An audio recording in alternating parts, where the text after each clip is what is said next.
Hey everyone, how's it going? So for the last few weeks I haven't done any videos, and that's because for the last few weeks I've been pretty sick. I didn't really sound it because I did a whole lot of heavy editing in terms of all my coughs and such so that you wouldn't hear it, and it took a long time. Now hopefully I'll be able to get these videos out soon, but no guarantees because these videos do take longer than you think they do because there's a whole research, writing, editing, all that, the whole process to it. I'm sure you guys know that if you guys edit your own videos.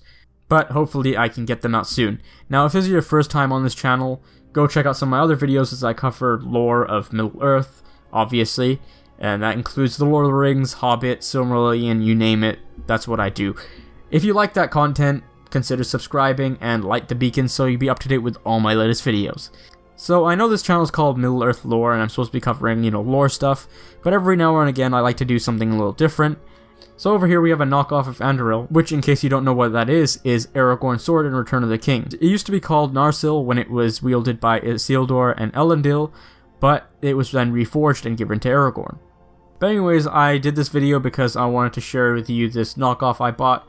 Now the reason I bought the knockoff one instead of the officially licensed United Cutlery one is because mainly for the price. Like, it's exactly the same, the sword. There's no difference in terms of the make, the quality. It feels really heavy, just like the other one. At least that's what another reviewer said. But it really looks really nice because it's really sleek, nice. It's the exact same shape. There's no difference to it. Even got the engravings of the runes and such down, and all the details are amazing. The only differences are maybe minute problems.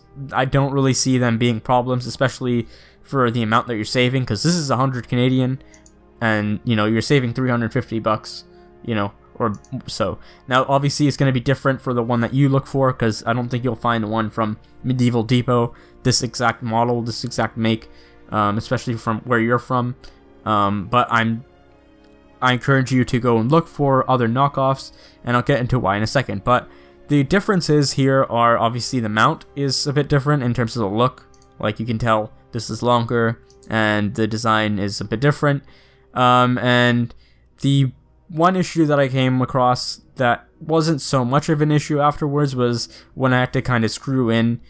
The threading wasn't there, you kind of had to make it yourself, and so it wouldn't really go in all the way. So, that's not too much of a big deal. And then something that people might complain about, which is even less of a big deal, is this China printing over here. It's very small, not really noticeable at all, and you can always just turn it over and mount the other side because it doesn't have it at all.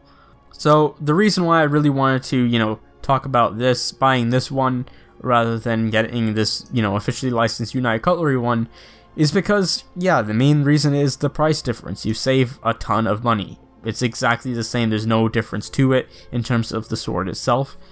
And the reason why I want you guys to look for knockoffs and search really deeply online through Amazon, eBay, whatever you're buying, I really want you guys to do that, encourage you guys to do that, because you're saving a ton of money for something that's exactly the same quality, and at the end of the day, no one's going to know really the difference between that and the official one unless you're really looking for those small details. But other than that, there's usually no reason why you should go for the officially licensed one. I know I definitely wouldn't pay this much if this was my only option. But I don't know about you guys. Maybe you have other ideas, so let me know in the comments down below. So here's another example that I have that is a knockoff. This is the Elder Wand that I bought from Wish, and it was $15 compared to the $50 one from the Noble Collection. It's exactly the same because it's made out of resin, it just feels the same.